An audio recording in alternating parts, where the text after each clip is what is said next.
যে দলগুলো এখন কোয়ার্টার ফাইনালে এসছে তাদের রেশিওটা ফাউল টু কার্ড, অর্থাৎ ফাউল করার পর কার্ড খাওয়ার যে রেশিও, ইয়েলো অ্যান্ড রেড, সেখানে একটা ইন্টারেস্টিং স্ট্যাট আমাদের হাতে আছে এবং সেটা নিয়ে আলোচনা হচ্ছে, টুইটারে অনেক বেশি আলোচনা হচ্ছে, বিশেষ করে যে সেই জায়গায় আর্জেন্টিনার একটা নামও আসছে তালিকায় যে তাদের রেশিওটা অনেক কম। আমরা কার্ডটা দেখবো স্ক্রিনে অবশ্যই, যে কারা কিভাবে ফাউল করছে এবং কিভাবে কার্ড খাচ্ছে সেই রেশিওটা। Football fouls to cards analysis, world কাপে যদি আমরা দেখি, England card per every 7 fouls, Morocco card per every 9.8, Belgium card per every 10 fouls, Switzerland card per every 11.5 fouls, France card per every 12.2 fouls, Norway 13.6 fouls per card, Spain 17.5 fouls per card, but Argentina card per every 22 fouls, 7 to 22।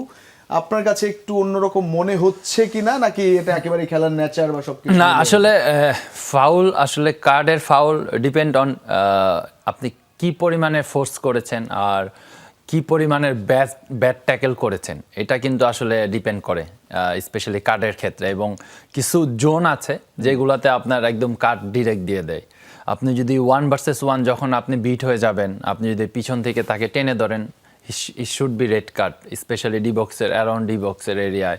আপনি যদি কিছু প্রমিজিয়াল zone আছে যেখানে আপনি foul করলে হয়তো কাট হয় না, এগুলো আমরাও জানি, যেটা আপনি কাউন্টার অ্যাটাক আপনি যদি সেখানে ফাউল করেন সেখানে আপনি ইয়েলো কার্ড পাবেন। যখন আপনার অপোজিশন বল নিয়ে ঘুরে যাচ্ছে সেখানে যদি আপনি ডাইরেক্ট যে ফাউল করেন সেগুলো কাট হয় না।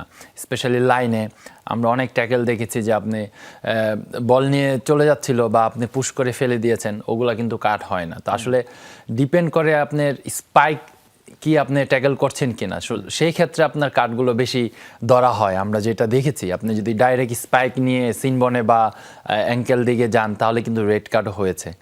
তো সেই ক্ষেত্রে আমি বলবো যে এই যে ধরনের ফাউল করছেন তার উপর ডিপেন্ড করে, তার উপরে ডিপেন্ড করে। তো আপনি বলছেন যে তাহলে আর্জেন্টিনা হয়তো সেই ধরনের ফাউল এড়িয়ে চলছে বেশি, বিধায় এটা লাগছে না। আমরা আসলে দেখছি যে তারা বডিতে বেশি যাচ্ছে। আপনি যে শোল্ডার টু শোল্ডার যান সেগুলোতে আপনি কাট ধরবে না।